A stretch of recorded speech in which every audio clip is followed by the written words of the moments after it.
সম্মানিত উপস্থিতি, আমি জ্ঞানের কথা বলছিলাম। জ্ঞানের কথা বলতে গিয়ে আমি আপনাদেরকে বলছিলাম, আজকে আমি যত জ্ঞানী, আমার আগে যারা চলে গেছে তারা তার চেয়ে বেশি জ্ঞানী।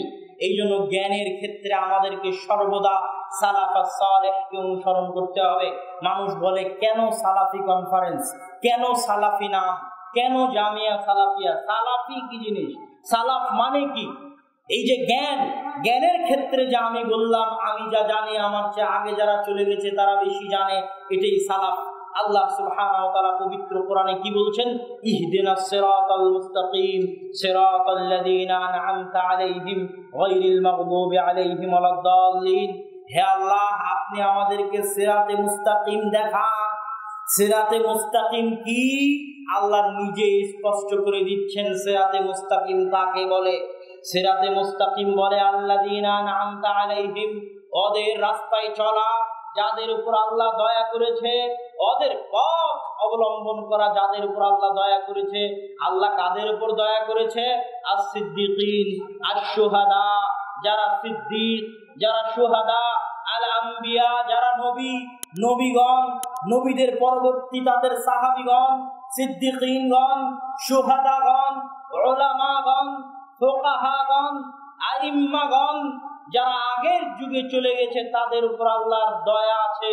তাদের রাস্তায় চলাই হচ্ছে সালাফে সালেহিন, অতীতে চলে যাওয়া সব কর্মশীল বান্দাদের রাস্তায় চলা। আপনি ঠিক রাস্তায় আছেন না ভুল রাস্তায় আছেন কেমনে বুঝবেন? রাসূল সাল্লাল্লাহু আলাইহি সাল্লামের হাদিস, তার পাশাপাশি সাহাবীদের আমল, সাহাবীদের আচার ব্যবহার, সাহাবীদের শিষ্টাচার আপনাকে মাথায় রাখতে হবে। আমি আমার বক্তব্যকে গুটিয়ে নিয়ে আসতেছি, আমার বক্তব্যকে সংক্ষিপ্ত করে নিয়ে আসতেছি। দাওয়াতি মাঠে দাওয়াতি কাজ করতে গিয়ে আজকে আমাদের যে স্বভাব চরিত্র আচার ব্যবহারের যে সমস্যা, সেটার উপর আমি আলোচনা করেছি, সেটা বোঝানোর চেষ্টা করেছি। দাওয়াতি কাজে তিনটে জিনিসের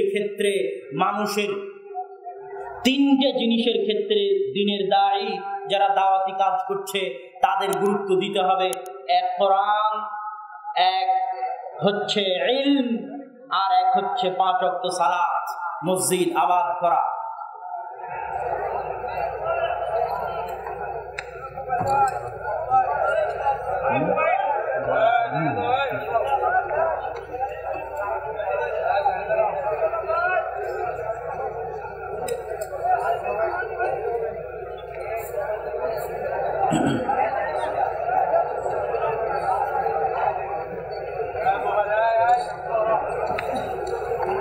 সম্মানিত উপস্থিতি, আমি আজকে আপনাদের সামনে যে বক্তব্য দিলাম, এই বক্তব্যকে আমার অনুরোধ থাকবে যে যারা আহলুল হাদিস সালাফি মানহাজের অনুসারী, তারা এই বক্তব্যটাকে দিক নির্দেশনা হিসেবে গ্রহণ করে আপনারা দাওয়াতি কাজ করার চেষ্টা করেন, যাতে আপনাদের প্রোডাক্টিভিটি বজায় রেখে আপনারা দাওয়াতি কাজ করতে পারেন।